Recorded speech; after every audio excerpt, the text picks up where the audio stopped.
जय हिंद साथियों। आज हम बड़े ही संजीदा विषय को लेकर आए हैं। हमारे साथी एआईसीसी सेक्रेटरी कम्युनिकेशन डिपार्टमेंट से विनीत जी हैं और हमारे साथी विंग कमांडर अनुमा आचार्य जी हमारे साथ हैं, स्पोक्स पर्सन है हमारी। साथियों, ये बड़ा ही संजीदा विषय है, गंभीर विषय है। हमारी सेना से, हमारे सेना के सम्मान से, सैनिकों के सम्मान से जुड़ा हुआ मुद्दा है और कांग्रेस पार्टी तहे दिल से इसको एक्सेप्ट करती है कि हमारी सेना देश की धरोहर है और सेना के ऊपर उठाया गया कोई भी बात वो किसी भी नागरिक के हक में नहीं होती। हमारे सारे नागरिक इसे अपनी सेना मानते हैं और उसके सम्मान के लिए, अपने सैनिकों के लिए, अपने शहीदों के लिए, उसके लिए जी जान लुटाने के लिए तैयार है। साथियों, पार्लियामेंट के अंदर कई वक्तव्य आए अग्निवीर और अग्निपथ स्कीम। मोटे तौर पे हम अग्निपथ स्कीम की बजाय इसको अग्निवीर बोल दिया जाए, क्योंकि ज़्यादातर लोग समझते हैं कि अग्निवीर इसके ज़रिए जो सैनिक बनते हैं, तो अग्निवीर के तौर पे ये ज़्यादा कॉमनली नोन है। तो ये मुद्दा पार्लियामेंट के अंदर भी और पिछले 2 साल से कांग्रेस पार्टी और हमारे जननायक राहुल गांधी जी लोगों से संवाद करने के बाद, पूरे देश में भारत जोड़ो यात्रा, भारत जोड़ो न्याय यात्रा में संवाद करने के बाद, इस मुद्दे को पूरी तरह से समझने के बाद, लोगों की भावनाओं को जानने के बाद एक फैसले पर आए कि अग्निपथ योजना को हमने खत्म करना है, अग्निवीरों को रेगुलर करना है और पुरानी स्थायी प्रक्रिया, भर्ती प्रक्रिया को लागू करना है और जो 1.5 लाख अभ्यर्थी जो सिलेक्ट हो चुके थे उन लोगों को हमने स्थायी प्रबंधन करना है। तो ये हमारा एक न्याय पत्र में दिया हुआ फैसला है। कांग्रेस पार्टी इसके लिए पूरी तरह से अडिग है। लेकिन संसद में हमारे रक्षा मंत्री राजनाथ सिंह जी ने आधी अधूरी जानकारी देश के सामने, संसद के पटल के सामने रखी, जिसकी वजह से एक बहुत बड़ा कंफ्यूजन का माहौल पैदा हो गया। Rahul Gandhi ji leader of opposition है, कांग्रेस पार्टी विपक्ष की प्रिंसिपल ऑपोजिशन पार्टी है। हमारी जिम्मेदारी बनती है कि हम लोगों के मुद्दों को, सेना के, देश की सुरक्षा के मुद्दों को, सैनिकों के मुद्दों को और अग्निवीरों के साथ जो भेदभाव हो रहा है, सेना के साथ जो भेदभाव हो रहा है, इन मुद्दों को उठाएं। हमारा बुनियादी रोल है सवाल पूछना, सवाल का जवाब देना। जिम्मेदारी बनती है सरकार की, मौजूदा सरकार की। जो लड़ाई लड़ी इलेक्शंस के दौरान, उसके अंदर जो मैंडेट आया 12 से लेके और 22% तक डिफरेंस, इनकी वोट्स कम हुई, तो उसके अंदर एक अहम मुद्दा अग्निवीर, अग्निपथ स्कीम भी थी, क्योंकि देश ने इसको खारिज कर दिया था। आज मैंडेट उनके खिलाफ है, 80 से ज्यादा सीटें वो हार चुके हैं और इसलिए हमारी और नैतिक जिम्मेदारी बन जाती है कि जिन मुद्दों को लेकर हम चुनाव में गए थे, उन मुद्दों को संसद में भी उठाएं, क्योंकि हमने वायदा किया है हम सड़क से संसद तक लड़ाई लड़ेंगे, जनता की लड़ाई लड़ेंगे। साथियों, बात आई अग्निवीर को क्या दिया जाता है और अग्निवीर को क्या नहीं दिया जाता। राहुल जी का मुद्दा है कि देश की सेना के साथ, सैनिकों के साथ, शहीदों के साथ भेदभाव नहीं होना चाहिए। 2 तरह के सैनिक नहीं होने चाहिए, 2 तरह के शहीद नहीं होने चाहिए। अग्निवीर शहीद को कुछ सम्मान और रेगुलर सैनिक को कुछ और सम्मान। ये हमारे देश की ना तो परंपरा रही है और ना कांग्रेस पार्टी की नीति रही है और परंपरा रही है। तो इसलिए हम इस सवाल को उठाएंगे और इस सवाल को उठाया और इस सवाल को छोटा ना बनाएं। ये एक अजय सिंह का मामला नहीं है। जो लुधियाना से आता है, रामगढ़ सरदारा का रहने वाला, लैंडमाइन का शहीद है, ये उसका मामला नहीं है। उसके साथ साथ 13 जो अग्निवीर शहीद हुए हैं, उनका मामला है। उनको क्या सरकार ने दिया, क्या नहीं दिया, उसके बारे में आप बाद में बताएंगे। लेकिन 13 अग्निवीर जो शहीद हुए हैं उनको, ये 1,20,000 अग्निवीर जो सेवारत हैं सेना में, ये उनका मामला है। ये 80,000 ट्रेनिंग सेंटर्स के अंदर जो अग्निवीर की ट्रेनिंग ले रहे हैं, ये उनका मामला है। ये देश की सेना का सुरक्षा का मामला है। तीनों सेनाओं ने कहा था कि ये हमारे लिए चौंका देने वाली बात है। अग्निवीर की जो स्कीम है, जनरल नरवाने ने अपनी बुक के अंदर लिखा है और माना है, ये तीनों के लिए चौंका देने वाली बात थी। बहुत भेदभाव है। हमने नहीं सोचा था कि सेना के अंदर ऐसा भी भेदभाव कभी होगा। साथियों, ये स्कीम शुरू दिन से हम कह रहे हैं, हमारे नेता कह रहे हैं, राहुल जी कह रहे हैं, ये नॉन स्टार्टर है, बिना पायलट प्रोजेक्ट के की गई है, बिना सोचे समझे की गई है। ये प्रधानमंत्री कार्यालय द्वारा थोपी गई हुई योजना है। ये देश की तीनों चीफ्स ने इसको नकार दिया था। ये ऐसी योजना है तो ये हमारे ऊपर लाए क्यों? ये प्रधानमंत्री कार्यालय द्वारा थोपी हुई योजना है। ये देश की सेनाओं द्वारा मांगी हुई योजना नहीं है। साथियों, यहां पर एक और बात जो सामने आती है कि राजनाथ सिंह जी ने कहा कि हम 1 करोड़ रुपया दे रहे हैं। पॉलिसी है, अग्निपथ योजना की टर्म्स एंड कंडीशंस के अंदर कहा गया है, ये पॉलिसी है हमारे पास। इसमें कहा गया है 48 लाख इंश्योरेंस होगी, 44 लाख एक्सग्रेशिया होगा। इन्होंने इस बारे में जिक्र नहीं किया कि इसके अंदर 8 lakh battle casualty welfare fund भी होता है, जो रेगुलर सैनिक और इन दोनों को मिलता है। लेकिन वहां पर आधी अधूरी बात करते हैं, आधा अधूरा सत्य, अर्ध सत्य हमारे रक्षा मंत्री जी ने पार्लियामेंट के पटल पर रखा और उन्होंने ये नहीं बताया कि अग्निवीरों को 1 करोड़ शहादत होने पर देते हैं और रेगुलर सैनिक को 2.43 करोड़ से ज्यादा मिलता है। अगर वो सिपाही के रैंक में 15 साल की सर्विस करता है तो उसको 2.43 करोड़, और अगर 17 साल या 24 साल नायक या हवलदार के रैंक में करता है तो उसको तकरीबन 2.85 करोड़ के आसपास मिलता है। आप लोगों को बताना चाहेंगे कि क्या डिफरेंसेस हैं।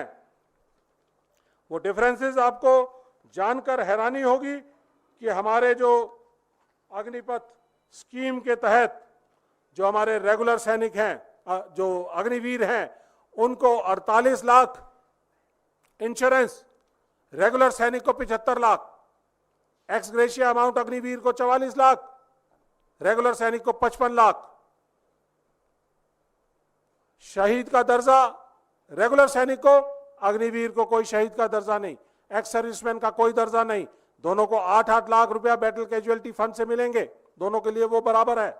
लेकिन अग्निपथ स्कीम में आए हुए अग्निवीर को शहीद का कोई दर्जा नहीं, और शहीद के दर्जे से जुड़ी हुई तमाम जितनी भी फैसिलिटीज हैं, बेनिफिट्स हैं, सम्मान है, वो नहीं है। इसके साथ साथ जो अग्निवीर सैनिक है, अगर वो डे वन पर शहीद हो जाता है सर्विस में तो 4 साल तक लगातार उसको फुल सैलरी मिलेगी, जो तकरीबन 13 लाख के आसपास आता है। लेकिन जो हमारे रेगुलर सैनिक हैं, अगर वो पहला सिपाही पहले दिन अगर हताहत हो जाता है, शहीद हो जाता है, तो उसको 15 साल तक फुल सैलरी मिलेगी, उसके बाद पेंशन मिलेगी, उसकी ग्रेच्युटी मिलेगी, उसके परिवार को तमाम जो मेडिकल बेनिफिट्स हैं वो ताउम्र मिलते रहेंगे। डिपेंडेंट्स को, mother, father, children, brother, sisters up to age of 25 years, canteen benefits, educational benefits, scholarship के बेनिफिट्स, बहुत तरह की चीजें हैं, सुविधाएं हैं जो हमारे रेगुलर सैनिक के शहीद होने के बाद मिलती हैं।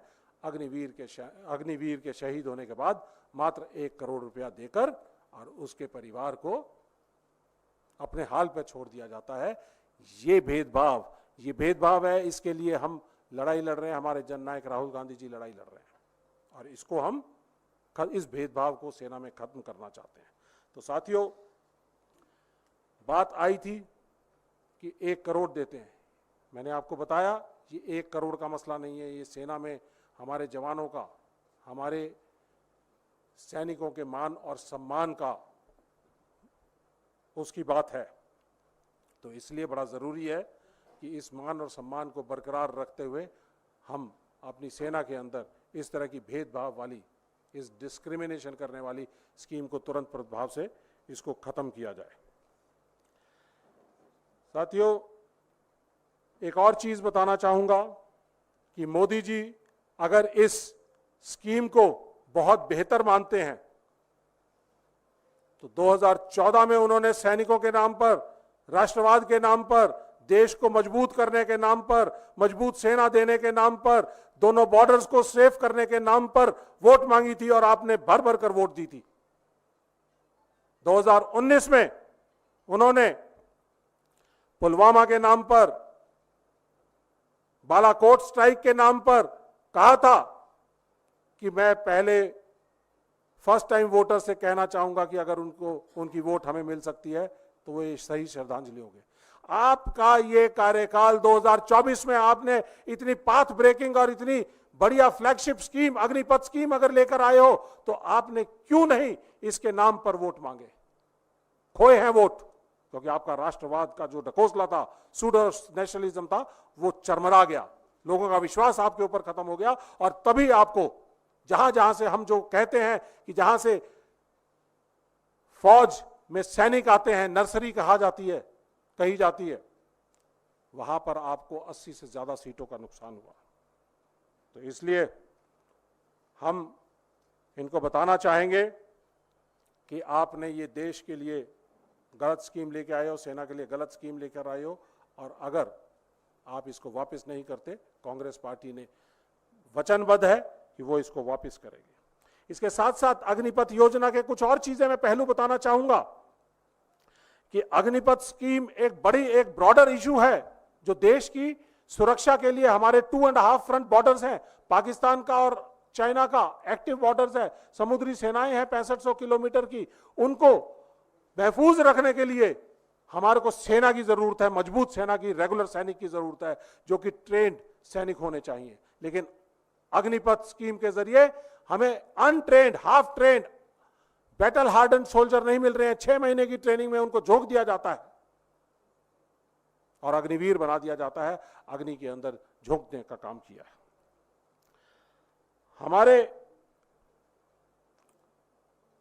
8 से लेके और 11 जून के दौरान आपने देखा होगा, चुनावों के बाद अचानक J&K के अंदर जिस तरह से मिलिटेंट एक्टिविटीज हुई हैं, इस मिलिटेंट एक्टिविटीज के अंदर लगातार हमारे सैनिक हताहत होते रहे।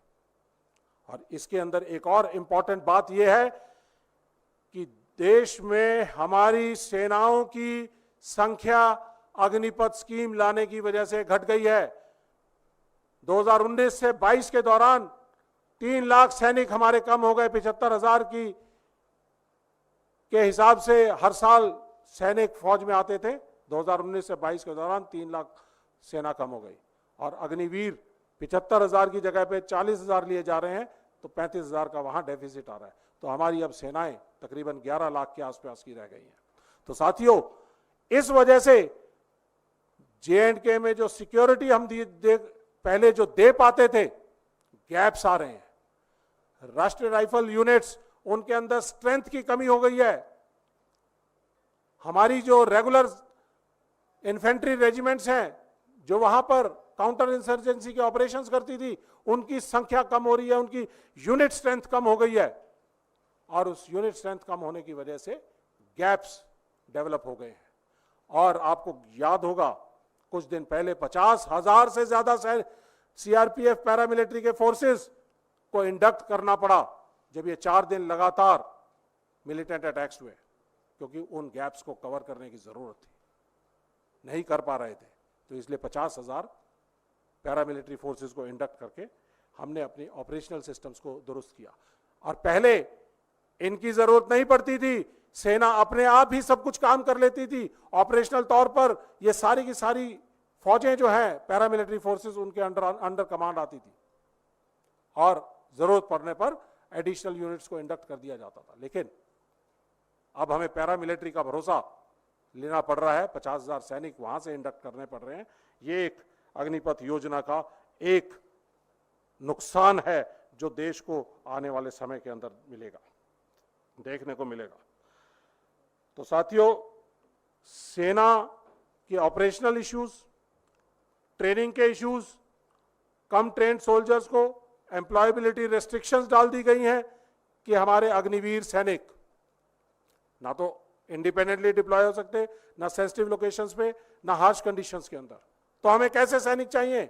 हमें रेगुलर सैनिक चाहिए जो हर तरह से बैटल हार्डन्ड और वेल ट्रेन्ड हो। स्पेशलिस्ट सोल्जर्स चाहिए, आर्मी, एयरफोर्स, नेवी। ये इक्विपमेंट हमारा टेक्नोलॉजी ड्रिवन इक्विपमेंट है। हमें मिसाइल्स चलानी है, हमें हेलीकॉप्टर्स चलाने हैं, जहाज चलाने हैं, समुद्री जहाज चलाने हैं। उसके लिए हमें वेल ट्रेन्ड सोल्जर्स चाहिए, जिसकी ट्रेनिंग करने के लिए हमें कम से कम 6 से 7 साल, 8 साल लगते हैं स्पेशलिस्ट बनने में, और सुपर स्पेशलिस्ट बनने में 10 से 12 साल लगते हैं। 4 साल के अंदर वो ना तो स्पेशलिस्ट बन सकता ना कुछ और ये पॉलिसी लेटर है, ये आप इसको देखना, इसके अंदर कहा गया है, इस पॉलिसी लेटर के अंदर इनको ना तो कोई कोर्स कराया जाएगा, ना कोई कैडर कराया जाएगा, ना कोई स्पेशलाइजेशन कराई जाएगी 4 साल तक। तो कैसे सैनिक तैयार कर रहे हैं? आज से 10 साल बाद आप देख लीजिएगा, हमारी सेना की स्ट्रेंथ सिर्फ 8 लाख रह जाएगी और उनमें से 6 लाख अग्निवीर होंगे और सिर्फ मात्र 2 लाख रेगुलर सैनिक होंगे। तो क्या हमारे देश की सेनाओं के हाल होंगे? तो साथियों, ये सब डिस्क्रिमिनेटरी चीजें हैं जिसकी वजह से कांग्रेस पार्टी का फैसला है, हमारे नेताओं का फैसला कि अग्निपथ स्कीम को खत्म करना है और ये डिस्क्रिमिनेटरी स्कीम जो अग्निवीर और रेगुलर सैनिकों के बीच में जो डिस्क्रिमिनेशन पैदा हो रहा है उसको बंद करना है। और इस भेदभाव की कड़ी के अंदर मैं आपको एक और चीज जो बहुत इंपॉर्टेंट है, 13 अग्निवीर अभी तक शहीद हो चुके हैं और उनमें सिर्फ मात्र 4 या 5 लोगों को, ये देख लीजिए, ये 13 अग्निवीरों की लिस्ट है, मात्र 4 या 5 हैं जिनको 48 लाख इंश्योरेंस का सम मिला है और इनमें से एक ही है जिसको पूरा 1 करोड़ का जो सम्मान राशि है वो पूरी मिली है, सिर्फ एक। तो ये लिस्ट हम आपके साथ साझा करेंगे। और ये वो है अक्षय गौते लक्ष्मण जो बुल्डाना में महाराष्ट्र का है, दूसरा अग्निवीर था जो शहीद हुआ सियाचिन में। पहला अग्निवीर जब 9 अक्टूबर 2023 को शहीद हुआ था तो आपने देखा होगा कि बुलेट वुंड्स के साथ वो शहीद हुआ और नगरोटा से उसको उसकी यूनिट के कुछ लोग एम्बुलेंस में लेकर आकर मानसा बठिंडा के अंदर उसको छोड़ के गए थे। ना कोई सैनिक सम्मान, ना कोई सम्मानजनक अंत्येष्टि जो शहीद को दी जानी चाहिए वो नहीं दी गई। जब हमने इसके ऊपर काफी, कांग्रेस पार्टी ने पूरा इसके ऊपर आवाज उठाई, हमारे नेताओं ने आवाज उठाई, प्रेस कॉन्फ्रेंसेस की गई, तो उसके बाद 22 अक्टूबर को 12-13 दिन बाद ही दूसरा अग्निवीर जब शहीद हुआ तो उसके ऊपर प्रेशर की वजह से उसको सभी कुछ दिया गया, लेकिन उसको भी 1 करोड़ दिया गया। और यहां एक और भेदभाव जो बीजेपी ने इंड्यूस किया है वो ये है, महाराष्ट्र गवर्नमेंट ने इसको 10 लाख दिए हैं सम्मान राशि, जबकि रेगुलर सैनिक अगर शहीद होता है तो उसको 1 करोड़ दिए जाते हैं, क्योंकि ये अग्निवीर है तो इसको 10 लाख रुपए दिए। तो साथियों, ये भेदभाव जब सेंटर से चलेगा तो ये भेदभाव स्टेट्स के अंदर भी दिखाई देगा। तो इस भेदभाव को बंद करने के लिए हमारे नेता राहुल गांधी जी ने बात उठाई है और बात बड़ी बात थी। अग्निवीरों के बारे में बात कर रहे हैं, देश की सेना के सुरक्षा के बारे में बात कर रहे हैं, इसको छोटा मत बनाइए 1 करोड़ के बीच में तोलने के बाद। और जिस सैनिक के बारे में बात हो रही थी, अजय सिंह, उसके पास से भी हमारे पास इनपुट्स, अभी फाइनल इनपुट्स आज सुबह आई हैं, जो ये कह रहे हैं, कल एक ट्वीट आया था, आपको मालूम होगा, लेकिन आज हमने जब जानकारी हासिल पूरी की तो सेना की तरफ से अभी तक आर्मी ग्रुप इंश्योरेंस की तरफ से 48 लाख रुपया उसको दिया गया है। बाकी का जो भी पैसा उसको मिला है वो स्टेट गवर्नमेंट से और बाकी और दूसरे जगहों से मिला है। लेकिन सेंट्रल गवर्नमेंट ने जो राजनाथ सिंह जी ने कहा था कि 1 करोड़ दिया है, वो गलत कहा था, 48 लाख। तो साथियों, पंजाब के अंदर ही 3 लोग ऐसे हैं। पहला शहीद अमृतपाल, जिसको अभी तक कुछ नहीं मिला, अजय सिंह, जिसको सिर्फ 48 लाख मिला, और सुखजिंदर सिंह, जो कि 15 अप्रैल को इसकी डेथ हुई थी उरी सेक्टर के अंदर मिलिटेंट अटैक के अंदर, और उसको भी अभी तक एक भी पैसा ना तो इंश्योरेंस का, ना एक्स ग्रेशिया का, ना बैटल कैजुअलिटी फंड का मिला है। उसके परिवार ने दिखाया है, ये एप्लीकेशन है उनकी, ये हमारे पास आज सुबह आई हैं बरनाला से। तो साथियों, जो कहा जाता है, दिखाया जाता है मोदी सरकार द्वारा, रक्षा मंत्री द्वारा, वो सही नहीं है। तो आपसे हम ये चीजें साझा करेंगे, आपको बताएंगे। और साथियों, हमने अंत में ये जब इतनी सारी चीजें बातें आई हैं, तो हम सवाल करते हैं इस सरकार से कि आपने why there is a discrimination between Agniveers and regulars while in service, service के दौरान भी और उनकी शहादत के दौरान भी।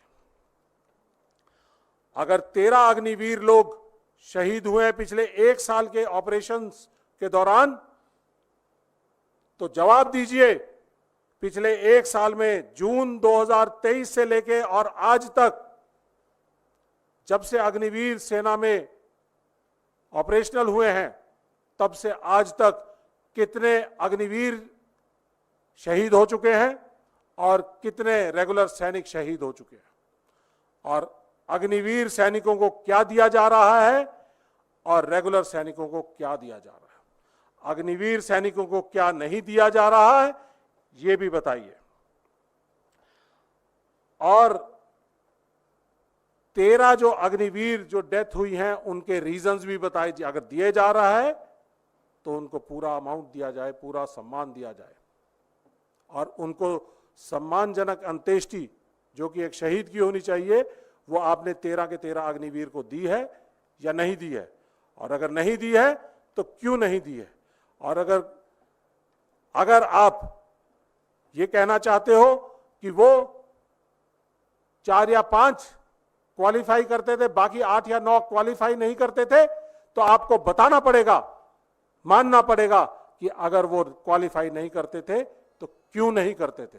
क्वालिफाई इसलिए नहीं करते थे, अलग अलग रिपोर्ट्स आती हैं कि संदिग्ध हालत में उनकी मृत्यु हुई, गन वुंड से, बुलेट वुंड से उनकी मृत्यु हुई।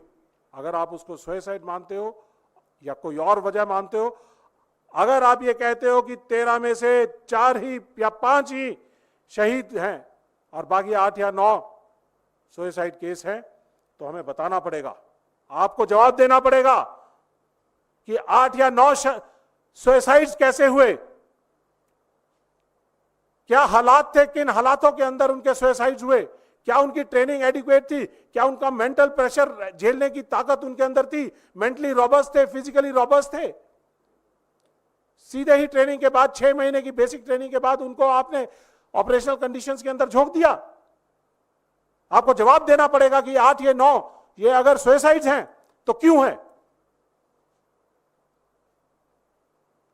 और मेरी 26 साल की नौकरी है, जब 47 साल की उम्र में फौज छोड़कर आया था, मैंने अपनी 26 साल की नौकरी के अंदर एक सुसाइड देखा था सिर्फ। सुसाइड फौज में नहीं होते हैं, ट्रेंड सोल्जर कभी सुसाइड नहीं करता है।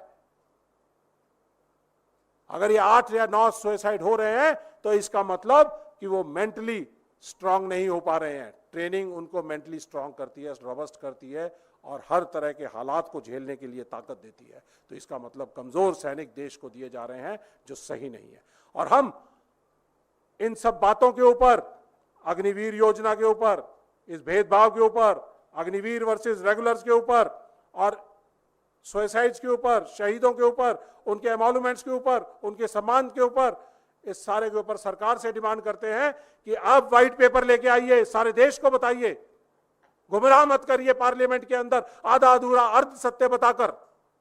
व्हाइट पेपर लेकर आइए, देश को बताइए ये सेना मेरी भी है, इनकी भी है, आपकी भी सेना है, हम अपनी सेना के साथ भावनाओं से जुड़े हुए हैं। तो इसलिए बताइए, देश के हर नागरिक का अधिकार है जानना कि हमारी सेना के साथ क्या हो रहा है, हमारे देश की सुरक्षा के साथ क्या हो रहा है। तो व्हाइट पेपर लेकर आइए, एक एक चीज की बारीकी से उसकी डिटेलमेंट दी जाए सभी लोगों को। ये हम आप लोगों से के सामने, आप लोगों के जरिए हम डिमांड करते हैं सरकार से।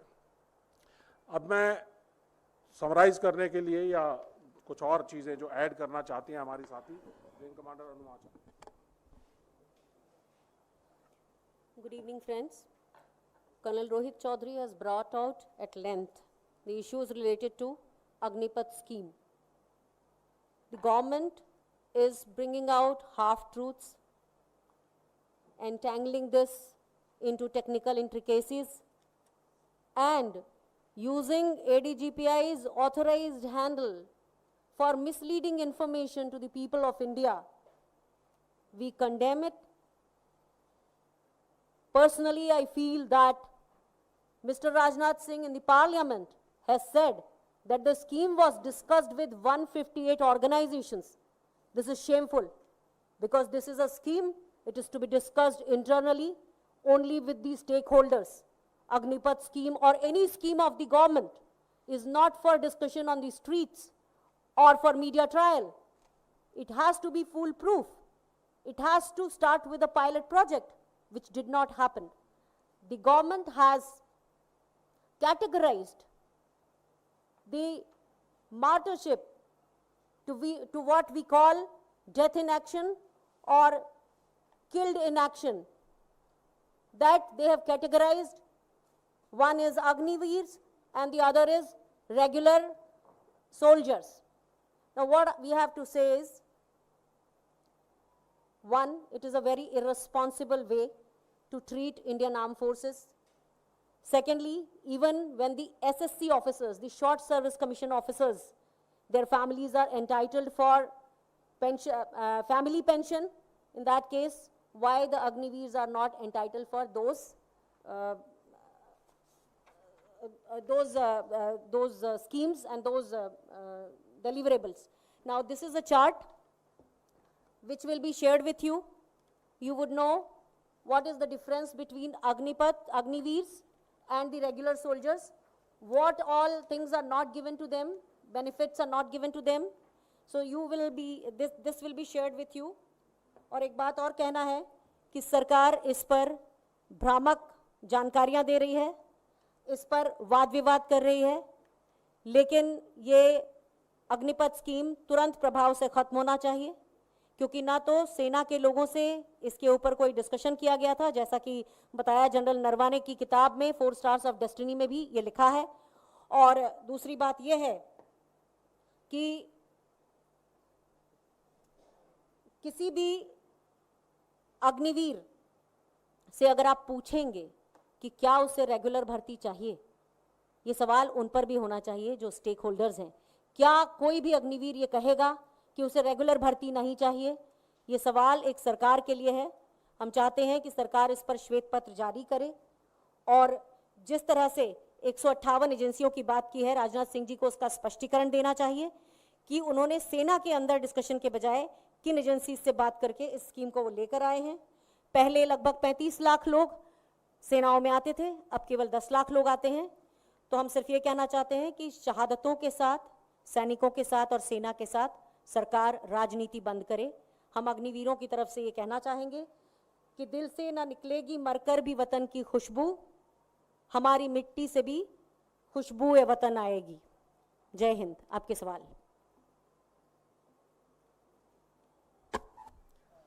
सभी सवाल इसी टॉपिक पर रहें। आपके सवालों का स्वागत है।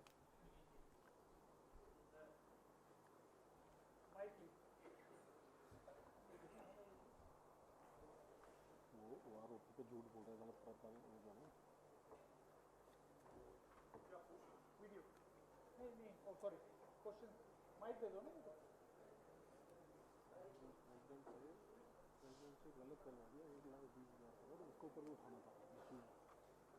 झूठ बोल गया, बोल दे। हाँ जी,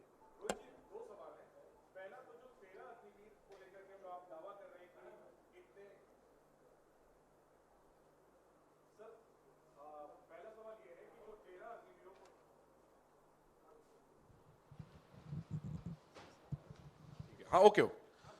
जो 13 अग्निवीरों को लेकर के जो आपने आंकड़ा जारी किया है कि इसमें से कुछ को ही मुआवजा मिला है, उसका आधार क्या है, उसका सोर्स क्या है जिस पर आप लोग ये दावा कर रहे हैं, वो एक बार हम चाहते हैं एक बार फिर से आप ऑन रिकॉर्ड बोल दें। और दूसरा सवाल ये है, जो मुख्य सवाल है कि कल शाम को ही राहुल गांधी ने एक वीडियो ट्वीट किया जिसमें कि लुधियाना के अग्निवीर अजय के पिता उस वीडियो में यह दावा कर रहे हैं कि केंद्र सरकार ने कुछ भी मदद नहीं की। और आज उन्हीं अजय जी के पिताजी का वीडियो है जिसमें कि वो कह रहे हैं कि तकरीबन 1 करोड़ की मदद उन्हें मिल चुकी है।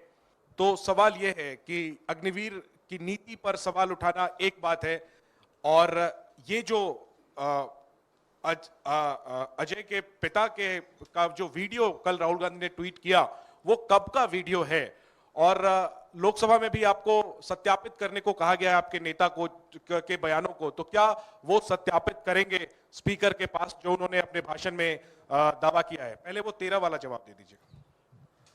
देखिए ऐसा है, ये जो आप पहले सोर्स कह रहे हैं, सोर्स के अंदर परिवार और परिवार के साथ हमारे जो एक्स सर्विसमैन लोग हैं, क्योंकि फौज की समझ रखने वाला हर कोई नहीं है। आम आदमी से हम उम्मीद नहीं रख कर सकते कि फौज की वो पूरी समझ रखे, तो इसलिए क्योंकि अलग अलग चीज़ें अलग अलग जगह से आती हैं, तो इसलिए हमने परिवार के साथ अपने एक्स सर्विसमैन लोग भेजे और उनसे वेरीफाई करवाया। तो ये सोर्स ये हो गया।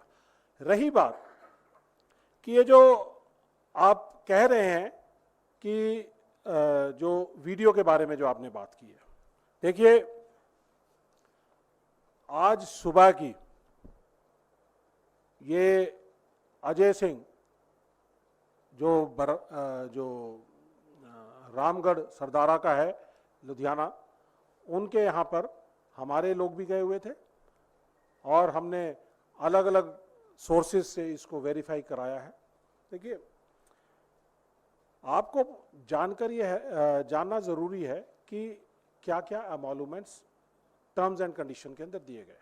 48 लाख इंश्योरेंस, 44 लाख एक्सग्रेशिया और 8 लाख बैटल कैजुअलिटी फंड, तभी जाके ये 1 करोड़ बनता है अग्निवीर का। और यही चीज़ मैंने आपको बता दिया है, हम आपको बता देंगे कि 1 करोड़ बनाम 2.43 करोड़ और 2.85 करोड़, दैट डिफरेंस सम्मान। 24 घंटे पहले आपके नेता ने जो वीडियो ट्वीट किया शहीद के पिता का, वो कब का वीडियो है? मैं ये जानना चाहता हूं, क्योंकि उस वीडियो में अजय जी के पिता ये कह रहे हैं कि केंद्र सरकार की तरफ से कोई मदद नहीं मिली। आप खुद कह रहे हैं कि आप लोगों ने भी वेरीफाई किया कि तकरीबन 1 करोड़ की राशि मिली। हालांकि ये अच्छा नहीं लग रहा शहीद को कितना पैसा मिला, इस पर हम डिस्कस कर रहे हैं, लेकिन राहुल गांधी ने जो वीडियो ट्वीट किया वो कब का वीडियो है ये हमें जानना है, क्योंकि उस वीडियो में वो साफ कह रहे हैं कि केंद्र सरकार से कोई मदद नहीं मिली। देखिए ऐसा है, मैं आपको फिर दोबारा समझाना चाहूँगा कि ये जिम्मेदारी बनती है कि उसके एमोलूमेंट्स क्या बनते हैं क्या नहीं बनते हैं। ये सेना की जिम्मेदारी बनती है कि परिवार को, अनपढ़ गरीब परिवार जिसको जानकारी नहीं है कि कौन सी चीज क्या है, हिस्से नहीं मालूम कि कौन सी चीज कहां से आएगी, कौन सी चीज कहां से नहीं आएगी, सोर्स क्या रहेगा, उस परिवार को एजुकेट करना, बताना कि ये आपके ड्यूज बनते हैं, आपका बच्चा शहीद हुआ है, आपको यहां से ये अमाउंट आएगा। ये बताने की जिम्मेदारी सरकार की है, ये बताने की जिम्मेदारी सेना की है, ये बताने की जिम्मेदारी बटालियन की। ये हम लोग करते रहे कि ये आपके ड्यूज बनते हैं और ये हम आपको इंश्योर करेंगे कि वो मिले, और परिवार को एजुकेट करते हैं। लेकिन कहीं ना कहीं परिवार को पूरी तरह से इसके बारे में जानकारी नहीं थी। परिवार को बिल्कुल जानकारी नहीं कौन सी चीज कहां से आई। अब जब हमने एक एक चीज बैंक अकाउंट्स वगैरह से वेरीफाई करने की कोशिश की तो पता चला 1 करोड़ रुपया पंजाब सरकार ने दिया,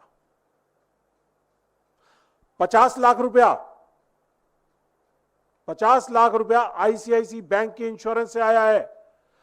जब हम लोग अपना बैंक अकाउंट खुलवाते हैं तो आर्मी के साथ एसबीआई का करार है कि हम डिफेंस सर्विस पैकेज का अगर अकाउंट खुलवाते हैं तो नॉर्मल अकाउंट होल्डर को 2 लाख रुपया इन केस ऑफ डेथ मिलती है या एक्सीडेंट। फौज में डेथ के ऊपर 5 लाख, एक्सीडेंट के ऊपर 10 लाख, यही एसबीआई। और इसके साथ साथ अगर हमारा सैनिक कोई शहीद हो जाता है on in line of duty तो उसको 50 लाख दिए जाते हैं। इसी तरह से आईसीआईसीआई बैंक के अंदर जो खाते मेंटेन करते हैं उन्होंने भी करार कर रखा है, तो वो 50 लाख रुपया उसको आईसीआईसीआई बैंक से आया, 1 करोड़ पंजाब सरकार से, 50 लाख आईसीआईसीआई बैंक से इंश्योरेंस का। जो सेना ने देना था 1 करोड़, जो सरकार ने सेंट्रल गवर्नमेंट ने देना था, उसमें से मात्र 48 लाख रुपया उसके यहां पे पहुंचा है, जो कि उस माता पिता के दोनों के जॉइंट अकाउंट के अंदर आर्मी ग्रुप इंश्योरेंस द्वारा भेजा गया पैसा है। तो आज भी 44 लाख रुपए की एक्सग्रेशिया अमाउंट और 8 लाख रुपए का जो बैटल कैजुअलिटी फंड है वो अमाउंट उसको नहीं मिला है। तो इसलिए मैं कह रहा हूं आधा अधूरा सच आप पार्लियामेंट में बोलकर झुठला नहीं सकते हैं। आप रक्षा मंत्री हो, आप सरकार हो, आपको सत्यापित करना पड़ेगा, आपको सच बोलना पड़ेगा कि क्या हमने अपने सैनिकों के लिए ड्यूज हैं और क्या ड्यूज उसको मिले हैं, क्या मिलने चाहिए, क्या बकाया है, उसके बारे में बात करें।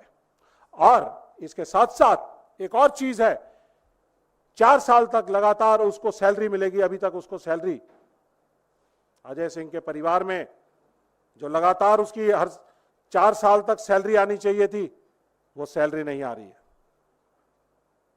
जिसको बंद होना नहीं चाहिए, वो माँ बाप के नाम को फैमिली पेंशन के नाम पे उसको ट्रांसफर हो जाना चाहिए।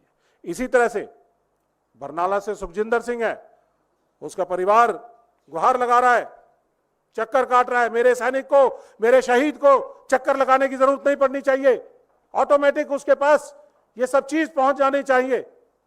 उसको बता दिया जाना चाहिए कि क्या क्या चीज उसके लिए बनता है और क्या सरकार उसको दे रही है, क्या सम्मान उसको दिया जाएगा। तो उसका पिता नायब सिंह एक फौज का जेसीओ है, उसकी एप्लीकेशंस है, अभी तक कुछ नहीं हुआ। तो झूठ ना बोलिए, इसीलिए हम चाहते हैं कि व्हाइट पेपर लेके आइए। ये जो 11 लोग का नाम है इसके अंदर, 2 लोगों का नाम हमने अभी नहीं डाला है, वो डालेंगे। 11 लोग हैं, जिनमें से पहला है पंकज चौहान, 48 लाख उसे मिले हैं मात्र। अमृतपाल कुछ नहीं, पहला अग्निवीर शहीद। दूसरा अर्पणावी नायर कुछ नहीं, प्रदीप कुमार कुछ नहीं, अजय सिंह सिर्फ 48 लाख। स्टेट गवर्नमेंट ने जो दिए 1 करोड़ वो अलग, 50 लाख आईसीआईसी बैंक की इंश्योरेंस वो अलग। अनुज सिर्फ 2.5 लाख, यूनिट ने उसको 2.5 लाख दिए हैं, कह दिया कि आप सुसाइड केस है, सिर्फ 2.5 लाख। बुलेट वुंड से इसको बताइए, संदिग्ध हालत में अगर इसकी मौत हुई है तो क्यों हुई है, क्या कमियां रह गई थी हम इसकी ट्रेनिंग के अंदर कि वो मेंटली स्ट्रांग नहीं हो पाया, क्या हालात थे जिनकी वजह से नहीं हो पाया। सुखविंदर सिंह कुछ नहीं मिला पंजाब से। जितेंद्र सिंह राजस्थान से है, शायद एनडीटीवी वाले कुछ लोग जाकर उसके घर जाकर पिक्चर भी बनाकर आए हैं, उसे बाइट्स भी लेकर आए हैं। ऐसे ही बाइट्स और मीडिया पहुंचा हुआ था आज अजय सिंह के घर भी, तो वो लेकर आए हैं और उन्होंने बताया है कि ये बुलेट वुंड्स के साथ उसका 15 अप्रैल के आसपास उसकी मौत हुई थी, शहीद हुआ था, J&K के अंदर वो शहीद हुआ था। लेकिन अभी तक उसके पास एक भी पैसा ना तो ट्रांसफर हुआ है ना कुछ और। तो साथियों, ये बहुत बहुत दुख की बात है कि जब हमारे सैनिकों के साथ भेदभाव हो और सैनिकों के साथ जो उनका सम्मान है, ये सुप्रीम सैक्रिफाइस है। ये कोई मुआवजा नहीं है, ये कोई कॉम्पनसेशन नहीं है, ये सुप्रीम सैक्रिफाइस है। वो अपना सर्वस्व बलिदान करता है अपने देश के नाम पर। ये हमारी एक नागरिक होने के नाते जिम्मेदारी बनती है कि अपने सैनिक और सेना का सम्मान करें और उस सैनिक के परिवार को ताउम्र सलाम करें और उसका रखरखाव करें। और सवाल? सर, आप कह रहे हैं कि 48 लाख मिला। एडीजीपीआई इंडियन आर्मी की तरफ से जो ट्वीट किया गया उसमें 98.39 लाख बताया गया, और इसके अलावा एक्स ग्रेसिया और दूसरे बेनिफिट जो होते हैं उसको कुल मिलाकर 1,65,00,000 देने की बात की जा रही है। 65 लाख अभी दिया जाएगा, ऑलरेडी 98 लाख दिया जा चुका है। तो जो आप कह रहे हैं इंडियन आर्मी का दावा, क्या इंडियन आर्मी झूठ बोल रही है या गलत तथ्य पेश कर रही है? देखिए, ऐसा है, मोदी सरकार जब मोदी सरकार डरती है, घबराती है, फंसती है, तो हिंदुस्तान की सेना के पीछे छुपने का काम करती है। और उन्होंने एडीजीपीआई से जो ये ट्वीट करवाया है, ये ट्वीट हमने भी देखा है, ये है ट्वीट। इस ट्वीट के अंदर उनको चाहिए, हम आपके जरिए कहना चाहेंगे कि ये जो 98 लाख रुपीस दिए हैं, हम ऑपोजिशन है, हम सवाल करेंगे। हमारी जिम्मेदारी बनती है कि अपने शहीद परिवारों को उनका ड्यूज पूरा करवाएं। हम उस परिवार को जो पता चला 48 लाख उनको मिले हैं इंश्योरेंस के, और ये 98 लाख कैसे बने, ये एडीजी P&I को बताना पड़ेगा और बताना चाहिए।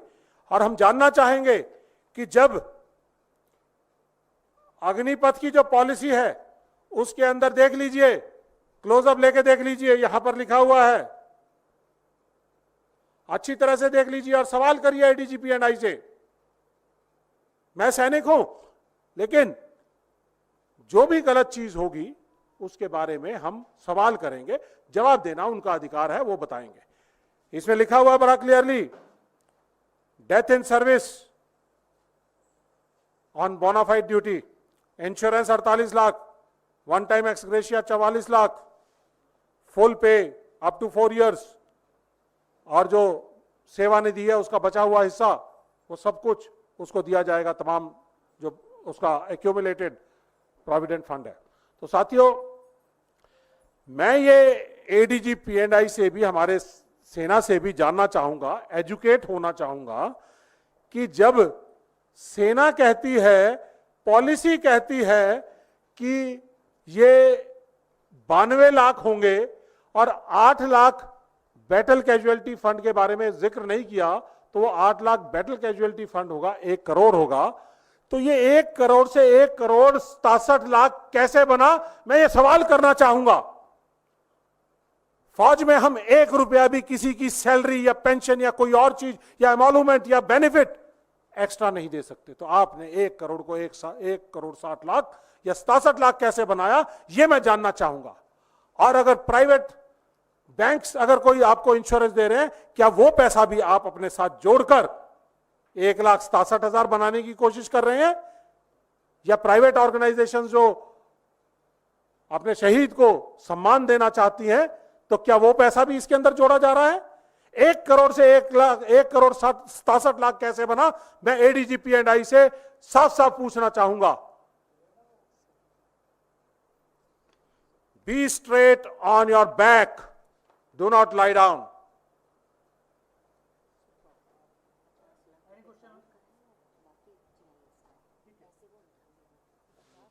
Thank you.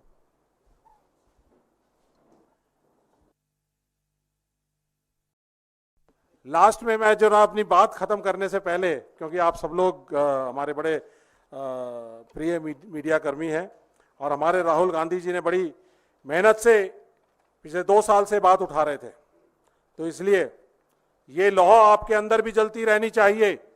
हमारा मकसद, देखिए साथियों, 2 बातें हैं बड़ी इंपॉर्टेंट, कि ये सैनिकों और सैनिकों के सम्मान की बात थी, इसलिए बड़ा जरूरी है। शान हो तुम वतन की, सजदा तुम्हें हमारा, खून देकर तुमने तिरंगे की बुलंदियों को है निखारा। ये है हमारी भारतीय सेना, वर्ल्ड की नंबर 1 सेना। उसके लिए मैं सजदा करना चाहूंगा, धन्यवाद करना चाहूंगा। जो भी कुछ आज हम हैं उसी सेना के बदौलत है।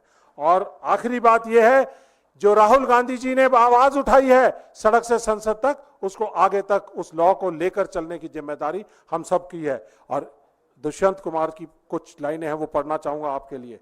हो गई है पीर पर्वत सी पिघलनी चाहिए, इस हिमालय से कोई गंगा निकलनी चाहिए। सिर्फ हंगामा खड़ा करना मेरा मकसद नहीं, मेरी कोशिश है कि ये सूरत बदलनी चाहिए। मेरे सीने में नहीं तो तेरे सीने में सही, हो कहीं भी आग, ये आग जलनी चाहिए। ये राहुल गांधी जी जो अपने सीने में लोगों की भावनाओं की, लोगों के जज्बों की आवाज लेकर सड़क से संसद तक लड़ाई लड़ते लड़ते एलओपी बने हैं, ये उनकी आवाज, उनके पास, उनकी आवाज में ये लॉ है और लॉ जलती रहेगी। हम सब लोग की भी जिम्मेदारी है, हमारे पास भी और हमारे अंदर भी ये लॉ जलती रहे। बहुत बहुत धन्यवाद।